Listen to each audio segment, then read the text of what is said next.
direct de Kinshasa. Mesdames, Mesdemoiselles et Messieurs, bienvenue dans votre émission Carte sur table.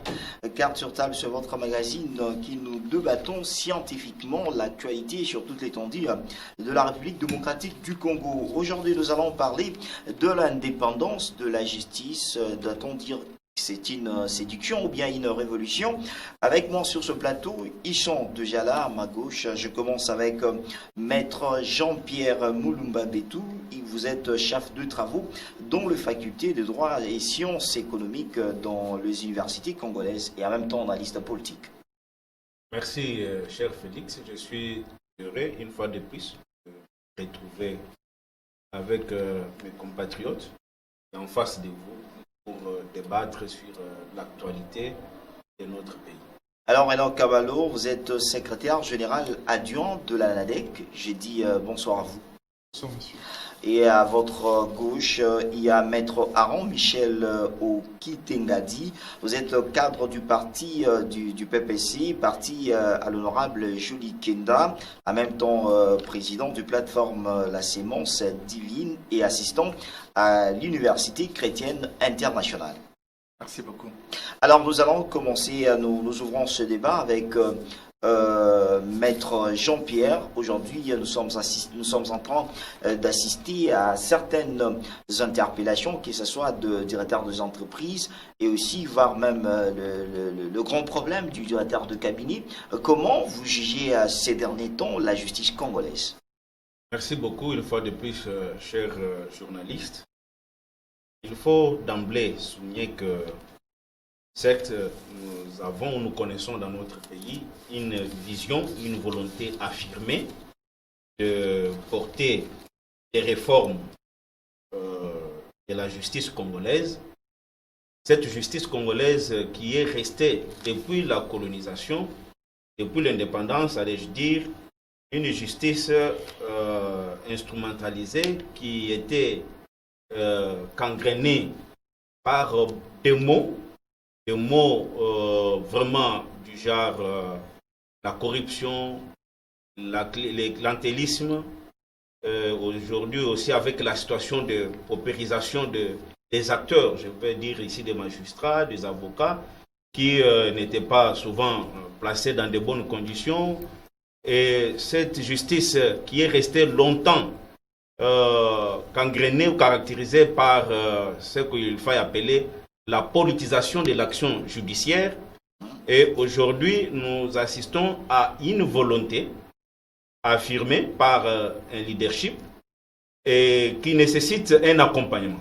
Pour répondre à votre question de savoir si c'est une révolution ou une séduction, je dirais que ce n'est ni une séduction, moins encore une révolution, mais c'est un début de lumière, un début de révolution qui nécessite, n'est-ce pas, une adaptation, certains mécanismes d'adaptabilité par les acteurs. Quand je dis aux acteurs, au premier chef, il faut aligner des magistrats, des juges, les avocats et même la population pour qu'ils comprennent que nous devons changer. Aujourd'hui, les réformes, c'est vrai, la refondation de tout un État normal doit passer par la justice comme étant un pilier nécessaire pour que l'État soit appelé État. Alors nous allons revenir avec vous, et donc Cavallo. Aujourd'hui, on regarde toutes ces actions de la justice congolaise.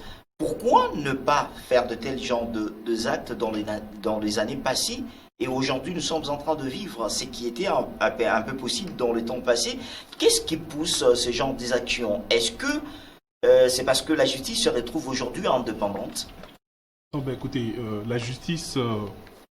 Je reviens ici, d'abord, ça n'a pas commencé aujourd'hui. D'abord, la loi mère, la Constitution de la République, quand vous lisez déjà l'article 149, je vais dire, pose le fondement que le pouvoir judiciaire est indépendant d'autres pouvoirs. C'est-à-dire c'est une institution à part qui a son mode de fonctionnement totalement à part. Ça n'a pas commencé aujourd'hui. Les réformes de la justice, c'est là quelques années que le régime passé, notamment sous le leadership du Joseph Kabila, on a entamé des réformes substantielles sur le plan juridique afin de redorer l'image de notre justice dans notre pays. Donc voilà, c'est la constitution 18 février 2006, qui a balisé le chemin pour, n'est-ce pas, donner la réforme qu'on a aujourd'hui, qu'on est en train de poursuivre aujourd'hui sur le plan de la justice. Donc, dire aujourd'hui que la justice qui s'est fait aujourd'hui ne se faisait pas hier, j'en doute un peu tout petit peu parce que je sais qu'aujourd'hui, c'est la continuité de ce qui a été déjà commencé. C'est vrai qu'aujourd'hui, nous assistons à une série d'interpellations. Ce qui était impossible avec la gestion de Joseph Kabila. Non, ça n'a pas. Non, écoutez, ça n'a pas. Même si vous parlez qu'il y a eu de réformes, monsieur Enoch Kabalou. Exactement, ça n'a pas été impossible. Il y a eu des interpellations, il y a eu des sanctions positives ou négatives, selon que l'individu pouvait se comporter en mal ou en bien. Voilà que la justice a commencé, ce n'est pas seulement avec ce que nous voyons aujourd'hui. Il y a eu des personnalités dans ces pays, dans le régime passé, qui ont été sanctionnées. Il suffit, d'ailleurs. En temps de Kabila. S'il vous plaît, je dois rappeler ici que la liberté individuelle est garantie. Et c'est la règle. Et la privation de la liberté n'est qu'une exception. Il faut enfreindre à la loi pour voir que la justice peut se mettre en route afin de vous poursuivre. Donc, je vais dire ici que ce qui se voit aujourd'hui, ce qui s'est fait aujourd'hui, n'a pas commencé aujourd'hui. Ça a été déjà balisé avec la Constitution de la République démocratique. Alors, nous allons revenir avec vous. Nous prenons à votre gauche, il y a M. Aaron Michel. M. Aaron, aujourd'hui, vous êtes en train de suivre fidèlement Enoch Kabalou, qui dit que ces genres de comportements, ou bien qu'aujourd'hui que nous voyons des interpellations, arrestations de certains directeurs des entreprises, ça n'a pas commencé aujourd'hui avec ce pouvoir de Tshisekedi. C'est tellement très longtemps que ces genres de choses, cette réforme a commencé. Comment vous partagez? Donc, je remonte d'abord le débat pour dire que l'indépendance de la justice voulait tout simplement dire que le pouvoir, l'exécutif ne doit pas summixer aux affaires de la justice. Et nous voyons aujourd'hui, par exemple, lorsque vous parlez de l'indépendance de la justice, j'étais au courant d'un mandat d'arrêt qu'on a lancé, je pense, au monsieur là qui est le directeur, je pense, de l'OGEFREM. Oui. Et par après, nous ne savons pas qu'est-ce qui se passe par après, nous ne savons pas. Bon, est-ce que là on peut dire qu'il y a une indépendance de la justice? Parce que je pense que j'ai écouté qu'il y avait le ministre de la Justice qui a intervenu. Donc parler de l'indépendance de la justice, c'est-à-dire refuser l'immixtion d'aucun pouvoir sur l'influence de la justice. C'est ça. Aujourd'hui, s'il y a des interpellations, on ne peut pas refuser des interpellations, c'est-à-dire le comportement qui a fustigé la gestion de la République. On est en train d'interpeller ceux qui en sont auteurs. Là, on ne peut pas parler de l'indépendance de la justice par rapport à ces comportements-là, pris par le procureur général, les procureurs de la République, en interpellant certains membres du gouvernement ou certains qui sont gestionnaires.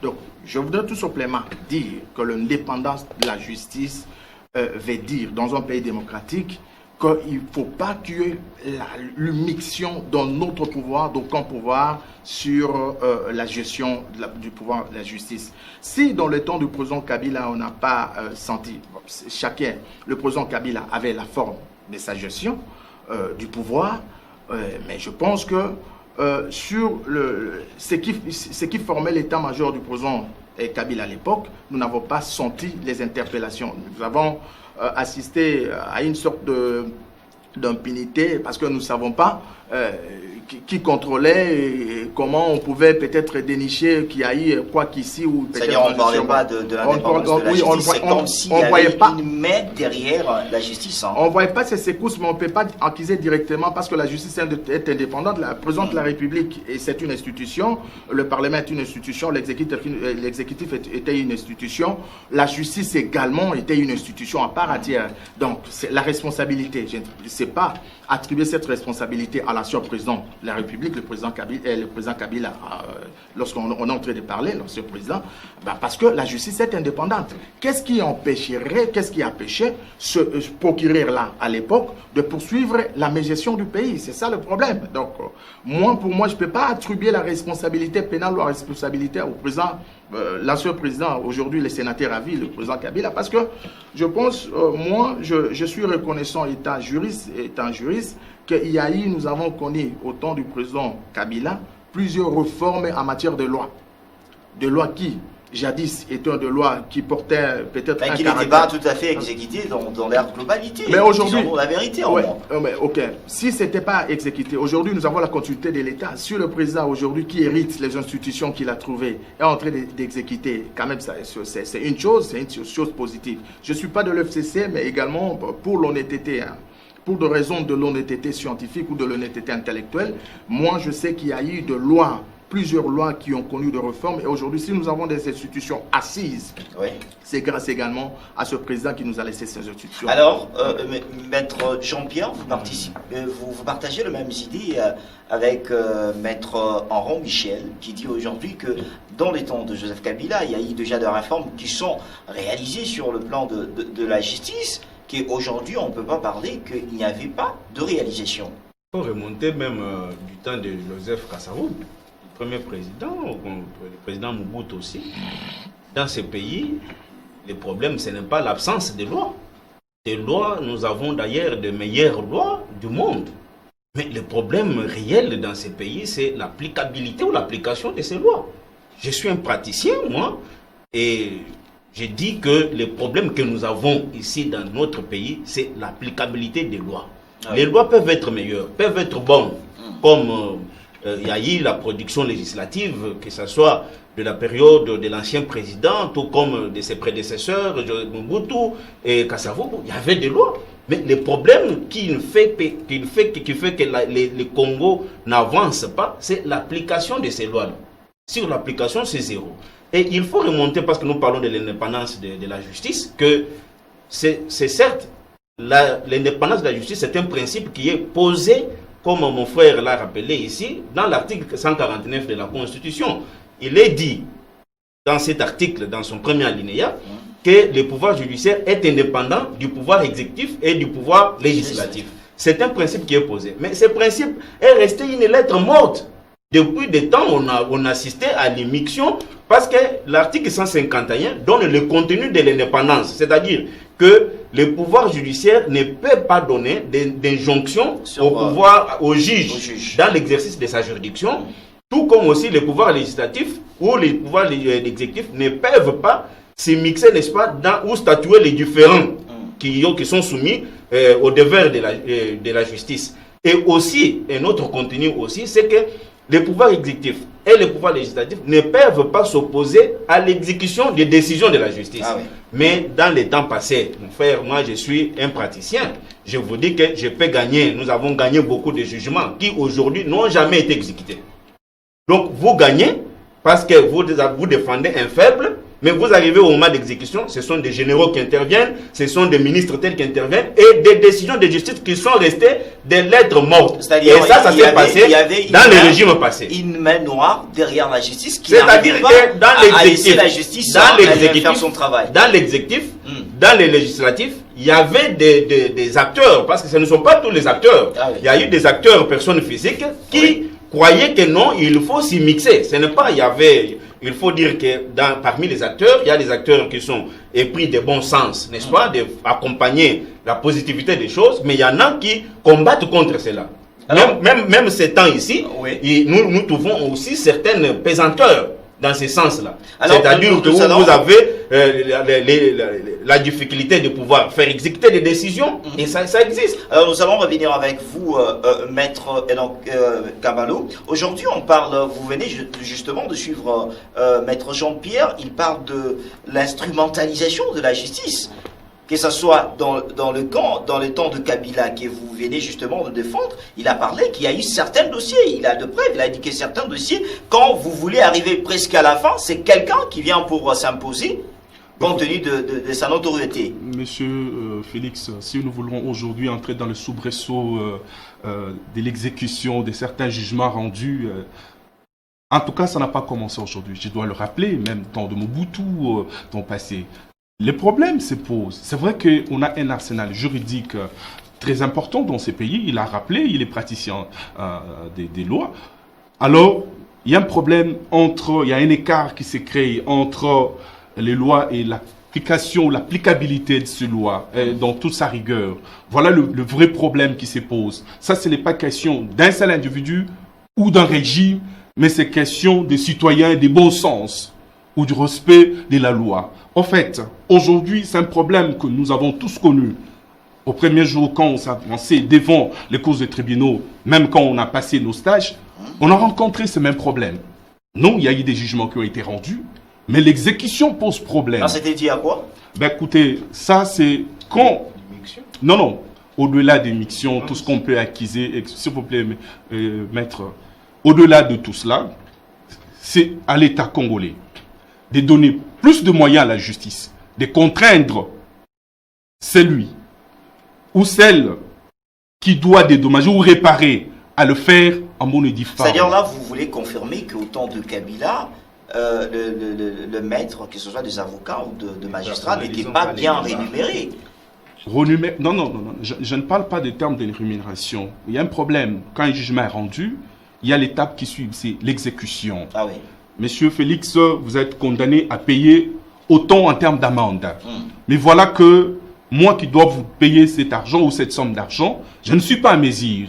Je dois chercher des mécanismes par lesquels, comment est-ce que je peux régler. Si c'est une exécution immédiate et que je ne suis pas à mesure de les faire immédiatement, voilà le temps que cela peut nous prendre. Je peux accepter, j'écope ma sanction, je dois payer l'amende qu'il faut, mais je ne suis pas en possession de moyens conséquents pour régler cela. Donc, voilà un peu que certains jugements rendus pouvaient prendre autant de jours, voire même autant de mois avant d'être exécutés. Mais coller cela à un régime, non, je ne pense pas. On est en Afrique, ça se passe dans beaucoup de pays africains et dans beaucoup de sociétés humaines. Alors, maître Aaron Michel, Enoch Kabalo ne voulait pas qu'on puisse coller justement l'instrumentalisation de la justice à un régime qu'a eu à diriger Joseph Kabila Kabange, l'ex-président. Est-ce qu'aujourd'hui, de la sorte dont nous sommes en train de voir la justice s'impliquer dans certains dossiers, doit-on dire ce parce qu'ils sont placés dans des bonnes conditions maintenant, ou bien c'est la volonté? Je pense que lorsqu'on remonte à l'histoire de notre pays, après l'indépendance de la République démocratique du Congo, il y a eu un temps. Et lorsque le président Mobutu prend le pouvoir, la dictature s'installe. Là, on pouvait parler de tout et de rien, de l'émission de tous les pouvoirs méli-mélo, comme ça. Et puis, lorsque Mouzé prend le pouvoir, Mouzé laisse, le président Joseph Kabila prend le pouvoir, je pense que lorsqu'on fait un bilan, le bilan de chaque régime, il y a le côté positif, il y a le côté négatif. Moi, je pense, à mon avis, que l'État progresse. Je ne suis pas venu pour condamner. L'État progresse. Et comme notre État progresse, nous devons avancer. Le président de la République, ici, en exercice, doit maintenant faire un effort de donner à son peuple une justice indépendante et une justice équilibrée. C'est-à-dire même le faible doit se retrouver à ses droits. Que le fort ne marche pas sur le faible et que le faible se sente qu'ils sont dans leur république, dans la terre des ancêtres de leurs parents. Et une chose encore, il faudrait savoir, aujourd'hui on peut faire un débat de politiciens, un débat politique. Ça ne va pas avancer le pays. Pourquoi? Nous avons besoin de présidents de la République qui ont une conscience pour essayer un peu de faire la réforme de la justice en République démocratique du Congo. D'abord, les salaires de magistrats. Nous avons notre droit, c'est un droit germano-romanique, c'est un droit dont nous sommes plus proches, la Belgique ou la France. On peut transposer toute les lois à la forme de la Belgique. Nous disons, mon professeur me disait que vous savez, le droit doit être le reflet de comportement de chaque peuple. Donc, le droit congolais doit avoir sa particularité. Je reviens pour préciser ceci, que lorsque je suis en train de parler comme ça, la réforme de la justice, les salaires d'un magistrat là-bas, ça occasionne, les salaires d'un magistrat chez nous, ça occasionne de tout et de rien. Je suis praticien de droit. Nous nous retrouvons à la manière des arrestations de certains magistrats, les substituts, le premier ou autres. Lorsqu'un client se présente, le reflet, c'est de mapper. Et lorsqu'on mappe, donc on vise quelque chose. Une amende, tout ça là, et autre chose. Donc l'État congolais doit passer. Nous ne sommes pas un État enfant. Nous sommes un État qui a atteint la nubilité. Aujourd'hui, c'est plus de 50 ans après l'indépendance. Donc nous devons mettre les conditions, mettre nos magistrats dans des conditions. Et également, en dehors de mettre les conditions, même les installations, les institutions, où se trouvent les bâtiments, où se trouvent Mais regardez dans d'autres pays. Regardez, je suis en train d'écrire. Vous pouvez trouver 4 magistrats ou 5 dans un même cours. Il n'y a pas un problème. Si vous trouvez dans ces conditions-là, comment pouvons-nous parler d'un magistrat qui se retrouve là-bas, je ne sais pas, à Inongo, il y a un magistrat qui se retrouve là-bas, au Sancourt, chez nous là-bas. Je ne sais pas si c'est quel genre des institutions, quel genre de prison. Donc toutes les conditions sont là. Donc le président de la République actuelle a un grand travail. Mais je suis confiant. Je suis confiant, je sais qu'il y a des difficultés parce qu'il y a des clivages politiques, il y a des coalitions qui sont formées. S'il aurait été avec sa majorité parlementaire et il aurait été avec dans ses propres mains avoir la totalité du pouvoir pour un CMP des marchés, parce qu'il y a une coalition, donc il y a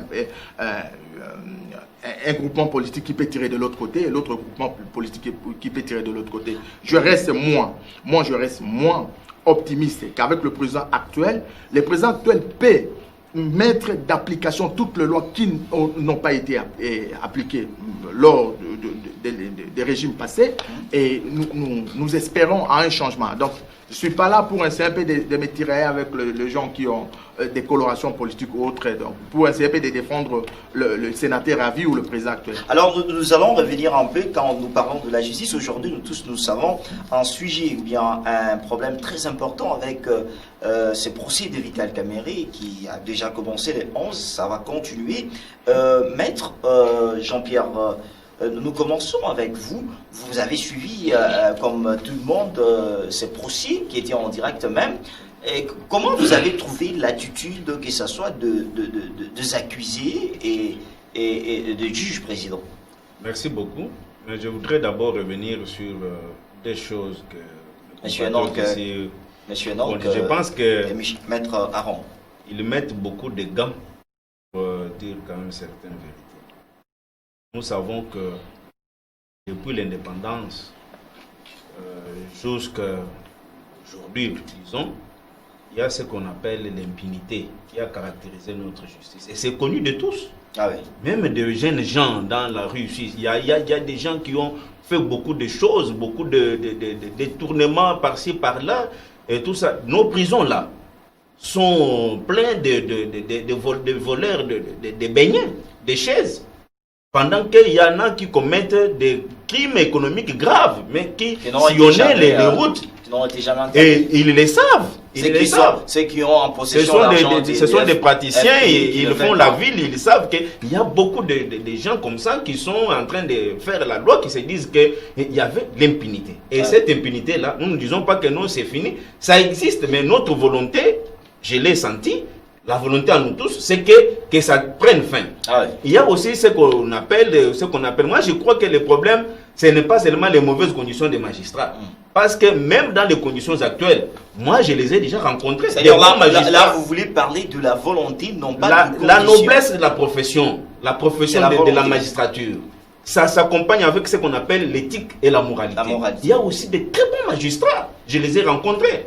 Un magistrat comme ça, lorsque vous approchez, vous lui parlez de quelque chose comme en termes de corruption, il refuse. Mais il n'a pas grand-chose. Soit peut-être c'est une question. Alors c'est pour dire qu'il faut que mes frères les notent utilement que c'est un problème aussi d'éthique et de moralité. Alors qu'est-ce qui faisait que ce magistrat ne puisse pas avoir le comportement qu'ils ont aujourd'hui? Je l'ai dit ici. Avec le temps passé. Je l'ai dit ici en amont qu'il y avait ce qu'on appelle la politisation de l'action judiciaire. Et ça ne peut pas échapper quelqu'un. Dans les régimes passés, tout comme dans les autres régimes, ici, il faudrait d'abord sous réserve, il faut qu'on vérifie, qu'on attende pour voir si réellement nous allons constater que la justice est affranchie. Mais je vous dis en âme et conscience que notre justice a été politisée. Moi, j'ai traité des dossiers où vous êtes en train de traiter comme ça. Vous traitez les dossiers comme ça. Je termine. Vous traitez les dossiers comme ça. Ce sont des coups de téléphone qui appellent, le ministre a appelé à entraver. Je peux vous amener même des dossiers là qui sont dans les tiroirs, qui sont restés comme ça, des lettres mortes. Et je vous dis que lorsqu'on parle de l'indépendance de la justice, parce que votre émission est à caractère pédagogique, il faut qu'on le note qu'on parle, le contenu de cette indépendance, c'est la non-émission du pouvoir exécutif et du pouvoir législatif dans l'action, n'est-ce pas, des juges. Ça, c'est une chose. Et une autre chose aussi, c'est-à-dire qu'on ne peut pas entraver aussi au cours normal de la justice. Mais c'est ce qu'on a constaté depuis très longtemps. Où vous avez à toute étape comme ça, les politiques peuvent intervenir. Parce que quand on parle de politique, on ne cite pas les noms. Moi, je ne cite pas les noms d'un individu. Mais j'ai dit que trop souvent, les politiques s'est mixé interviennent. Même aujourd'hui, nous avons vu même il n'y a pas longtemps ici, où il y a des actions télécommandées par des politiques qui croient que non, ils ne peuvent pas laisser calmer la magistrature. Et on vous dit, les politiques prédisent déjà que non, voilà, telle action et telle personne, nous allons lui faire arrêter. Et puis ce qu'ils disent, c'est ce qui s'est fait. Et alors, quand nous parlons, c'est en même temps une prédication à l'endroit des magistrats pour savoir qu'il faut qu'ils puissent s'affranchir. Un pouvoir s'affranchit. Un pouvoir où on ne vous donne pas. Il faut que vous posiez des actions pour vous affranchir des dents ou de l'action nécessairement des politiques. Alors, c'est ce que j'ai dit parce que vous posez la question. Là, je réponds maintenant à ce que vous avez parlé. En ce qui concerne le procès qui est passé, moi, je trouve que d'abord, il est d'une aberration notoire quand je vois certains avocats, certains acteurs discuter sur des actions qui sont devant les juges.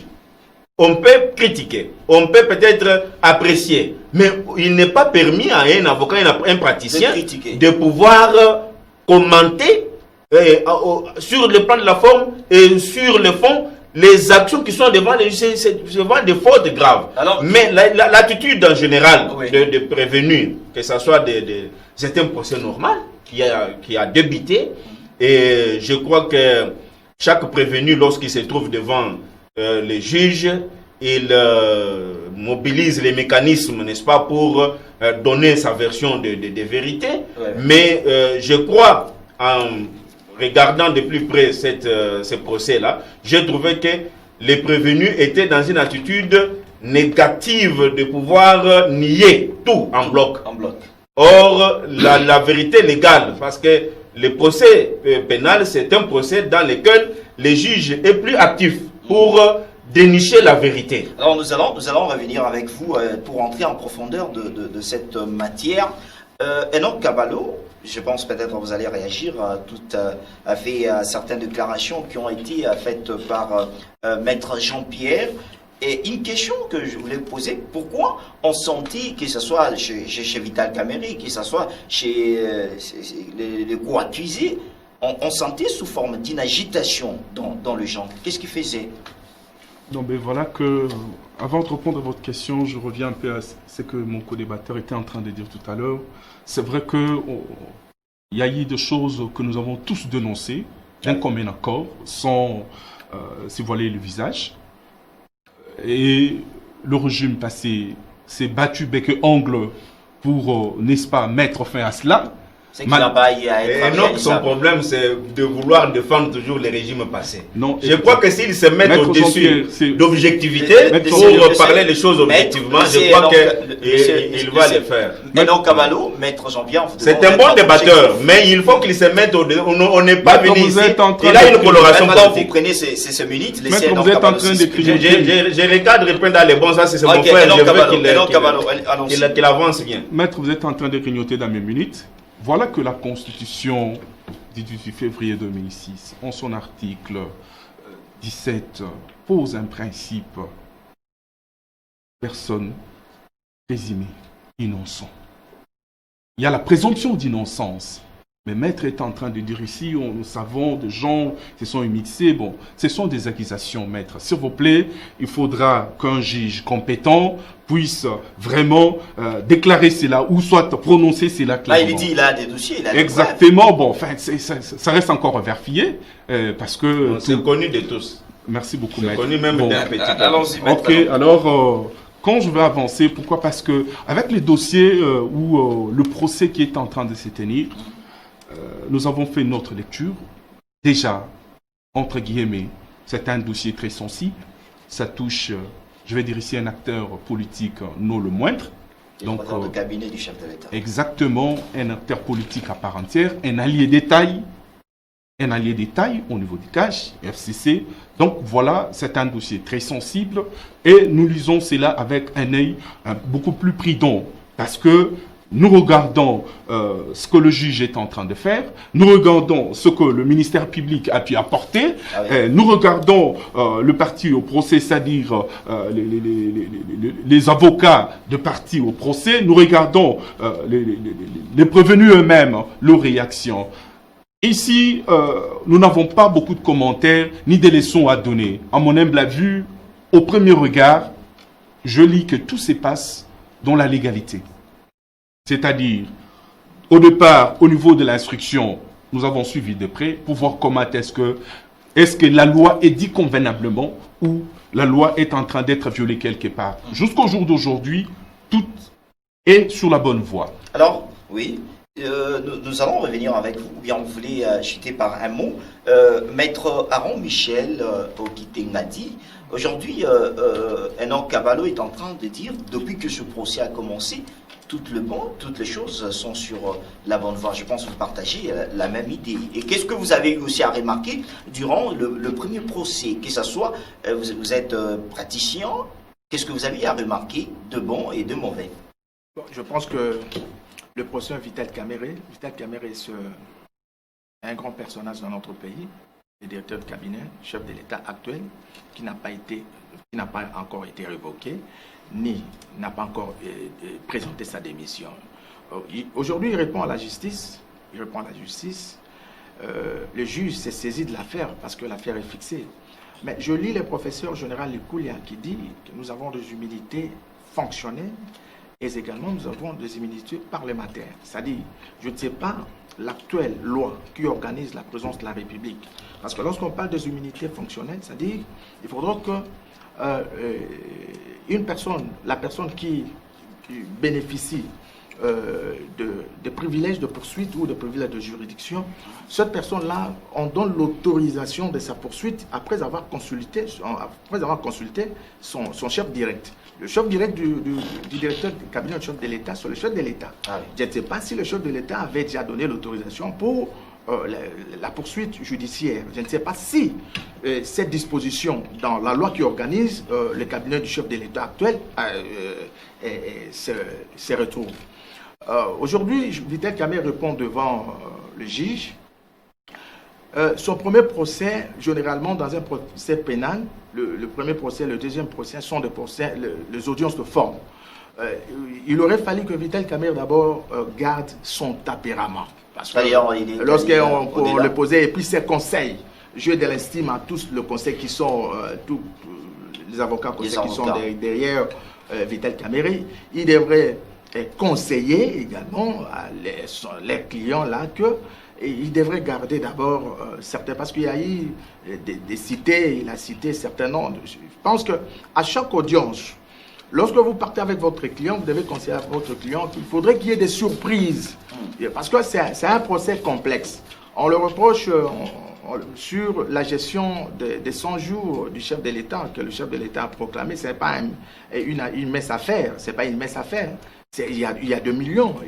Et le juge, d'abord, lors de son arrestation, j'avais critiqué la manière dont le procureur de la République près la Cour a mappé Vital Kamerhe.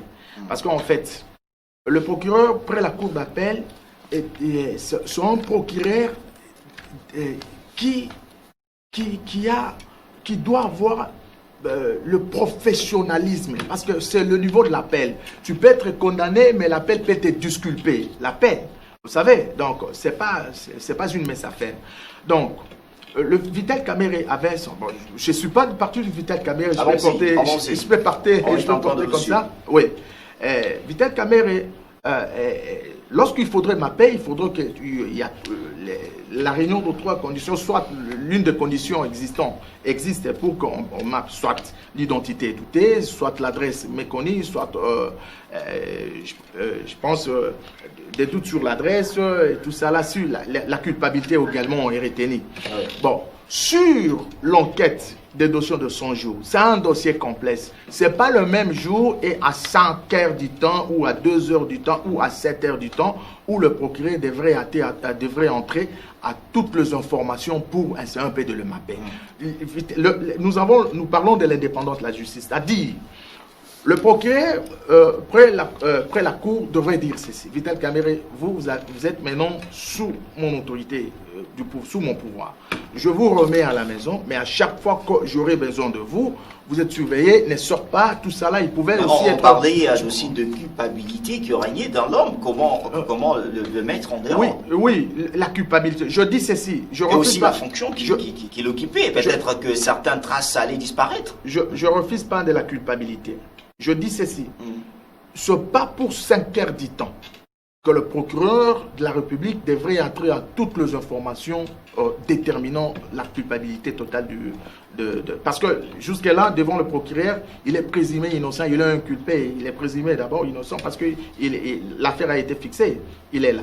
Alors, nous allons revenir avec vous, Maître Jean-Pierre, je vous ai vu en train d'écrire quelque chose, vous partagez les mêmes idées avec Maître Aron Michel. Non, mais pas toutes les idées. Je voudrais revenir sur certains éléments, pas dans le sens de les contredire, mais il a posé des questions sur l'existence ou pas des immunités fonctionnelles que bénéficieraient les directeurs des cabinets du chef de l'État. D'abord, l'acte qui réglemente, n'est-ce pas, le fonctionnement du cabinet du chef de l'État, ce n'est pas une loi. C'est un acte réglementaire, c'est ça la nature juridique de cet acte-là, qui n'est pas au-dessus de la loi.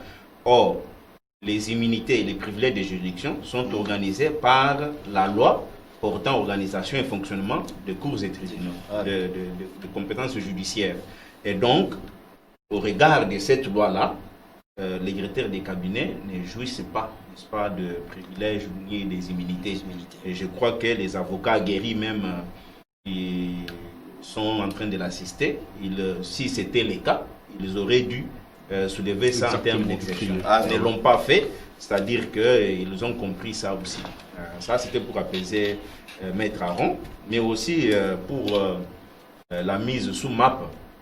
Il est vrai que pour un justiciable qui est invité, n'est-ce pas, au niveau du parquet, qui s'amène en bonne et due forme, on ne peut pas d'emblée les mandats. Mais nous rappelons également que la plénitude de l'action publique dans notre pays est exercée par le procureur général de la République qui fait l'unité avec d'autres procureurs près, n'est-ce pas, des parquets, près des parquets des grandes instances, tout comme aussi des parquets généraux. Je vois, s'il vous plaît, je vois Maître Aron, vous voulez ajouter quelque chose à ce que Maître Jean-Pierre est en train de dire? Oui, la réaction du procureur de la République. Mais ça, je n'ai pas fini, peut-être j'allais...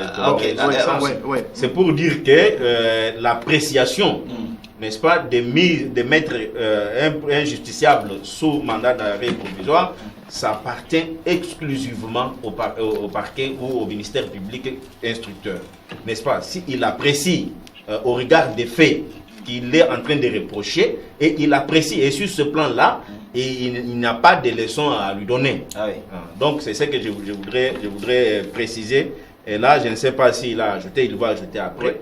Mais votre question était aussi de savoir sur les tenants et aboutissants du dossier VK. Je crois que tout ce que nous voulons, c'est que c'est la sérénité. Nous n'avons jamais assisté dans le passé des interpellations du genre. Et surtout, c'est une première dans notre pays qu'un directeur du cabinet du chef de l'État soit amené, n'est-ce pas, devant la justice. Et tout ce que nous voulons, c'est que c'est un départ qui fait que aujourd'hui les forts ne sont pas immunisés. Parce que depuis très longtemps, les forts ont été immunisés et les faibles sont sacrifiés. Ce qui veut qu'aujourd'hui, n'importe qui peut commettre des infractions, même palpables comme ça. Et la justice, c'était. Aujourd'hui que la justice se réveille, nous voulons que ça soit un vrai réveil.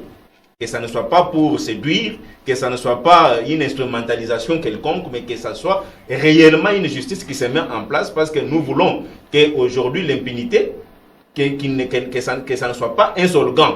Comme dans les temps, il y a eu l'ancien président, n'est-ce pas, Joseph, qui avait de bonnes expressions, qui a déclaré tolérance zéro, les portes de prison sont ouvertes, mais ça n'a jamais été d'application. Il avait une vision, mais ils n'avaient pas été aidés. Alors Enoch Kabalo, vous venez justement de suivre Maître Jean-Pierre qui dit que nous devons avoir une justice réaliste dans ces applications de ces arrêts. Et aujourd'hui, nous sommes en train de se poser la question, quand on a vu à ce procès le premier jour, en constaterait une multitude d'agitations. Est-ce qu'on peut dire que ces accusés se reprochaient directement de quelque chose, ou bien ils se sentaient mal à l'aise, que ce soit l'un ou l'autre? Ok, merci beaucoup, monsieur Félix. Je reviens d'abord pour aussi ajouter quelque chose sur ce que mes deux co-débatteurs venaient de dire tout à l'heure par rapport à la mise en détention de l'inculpé. Je ne voudrais pas trop citer ou trop m'apaisantir sur la question parce que c'est encore de coloration politique, c'est que je ne veux pas devoir être trompé là-dedans. Mais quant à ce que le juge instructeur a décidé ou a pris la résolution de mettre l'homme sous une détention provisoire, il est dans la légalité. Pourquoi? Parce que les enquêtes n'ont pas commencé le même jour pendant le 5 heures du temps que l'homme se retrouvait.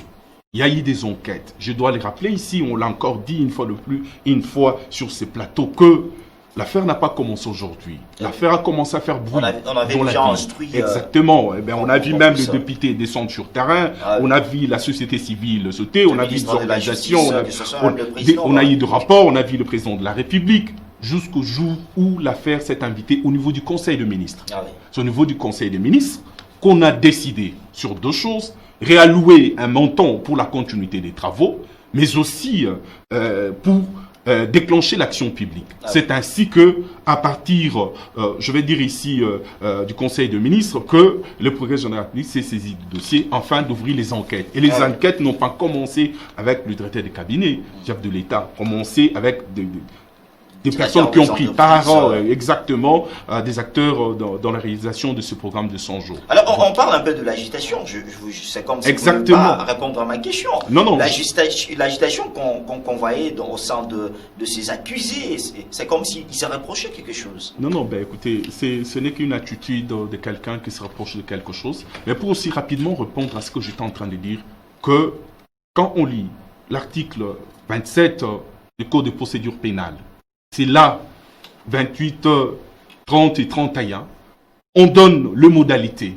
ou soit les critères pour lesquels le magistrat peut se décider, les magistrats instructeurs, je vais dire ici, pour mettre quelqu'un en détention, en ayant certaines modalités que la loi prévoit. Donc, je reprends ce que je suis en train de dire, que le juge instructeur est resté dans la légalité. Mais l'agitation autour de ce procès, voilà que, je l'ai dit encore une fois de plus, c'est un procès très sensible. Voilà, aujourd'hui, même les médias s'y impliquent. Tout ça, c'est de la pression sur la justice. Maître Jean-Pierre, je dois encore rappeler aussi, même nos amis des médias mettent aussi de la pression. Vous avez accusé l'exécutif, mais il y a aussi le quatrième pouvoir, il y a aussi les médias qui mettent la pression, il y a la rue qui met la pression, voilà, il y a des organisations, il y a les partis politiques qui mettent... Les réseaux sociaux, n'en parlons pas. Aujourd'hui, la rue s'est transformé dans les réseaux sociaux. Nous voyons ces déchaînements. Mais voilà l'agitation parce que on a demandé que les procès soient un procès public, diffusé sur les chaînes nationales. Voilà déjà dans cette psychologie, dans cette affaire, voilà la psychose que cela apporte. Vous savez que vous êtes jugé et que le monde entier est en train de vous suivre. Aaron Michel, nous revenons avec vous. Est-ce que c'était important que Vital Kamerhe puisse prouver qu'il n'était pas le seul à avoir supervisé ces travaux de 100 jours? Il était important devant.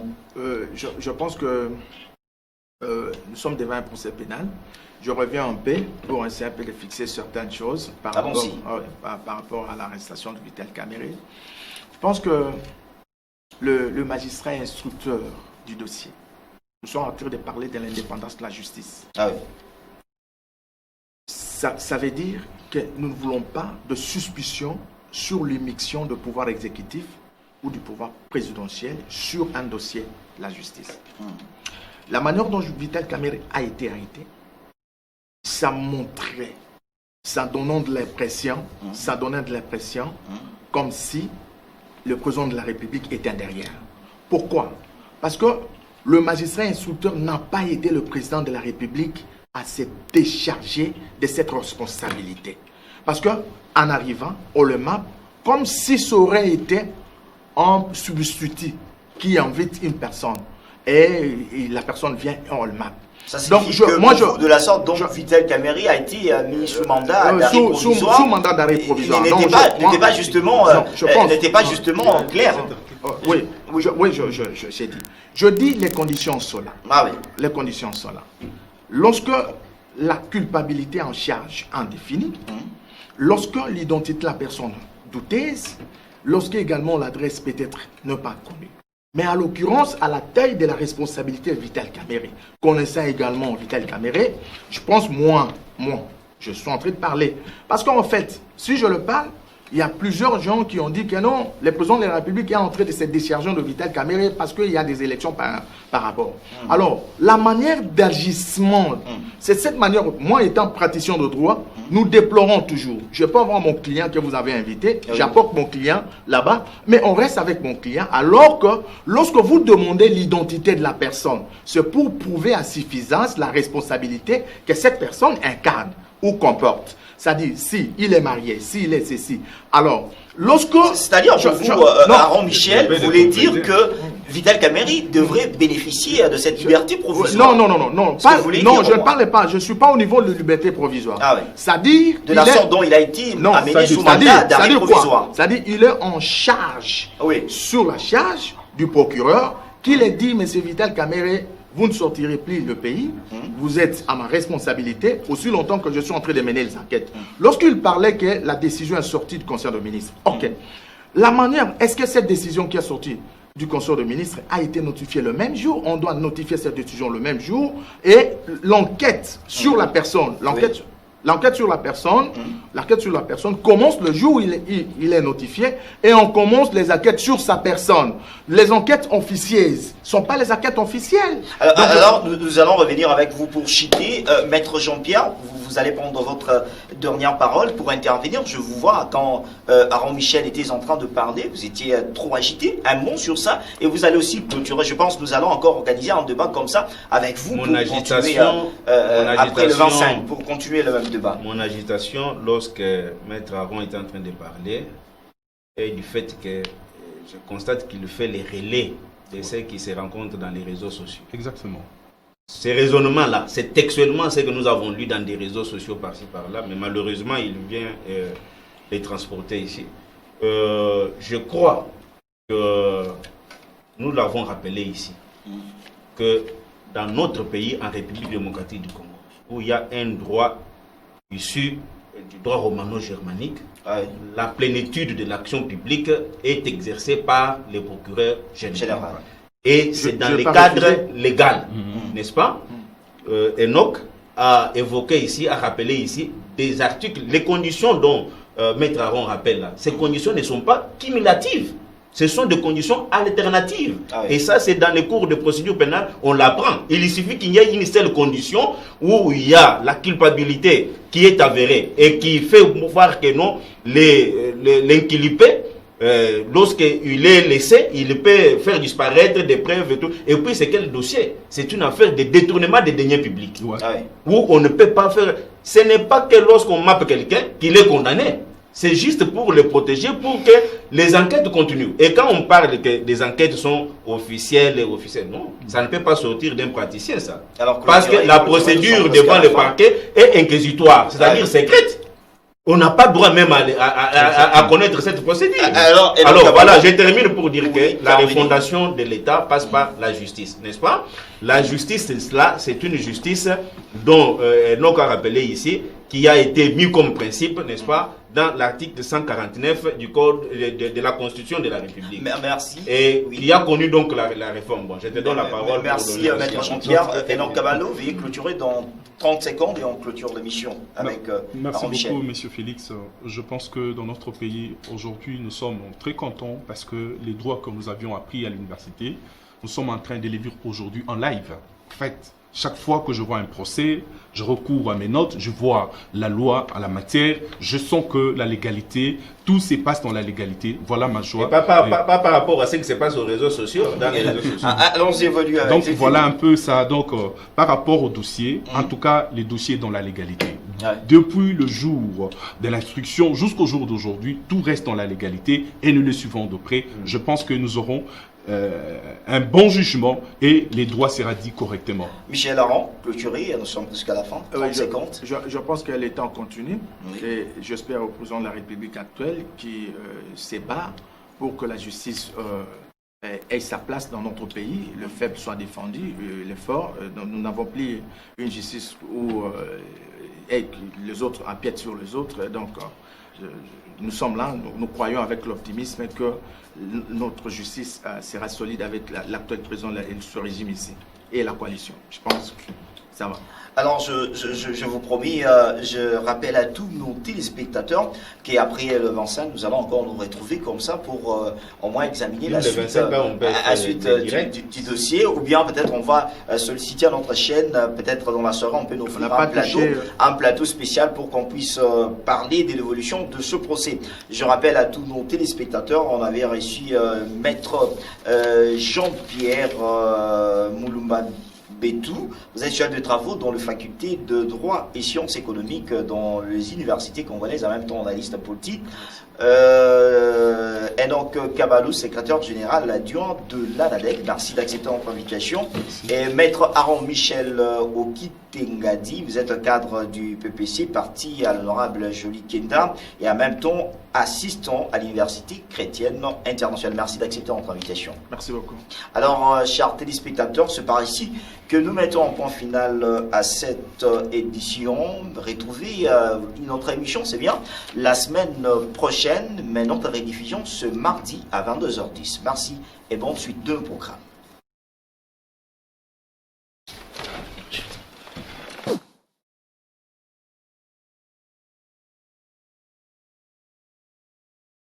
Ça va,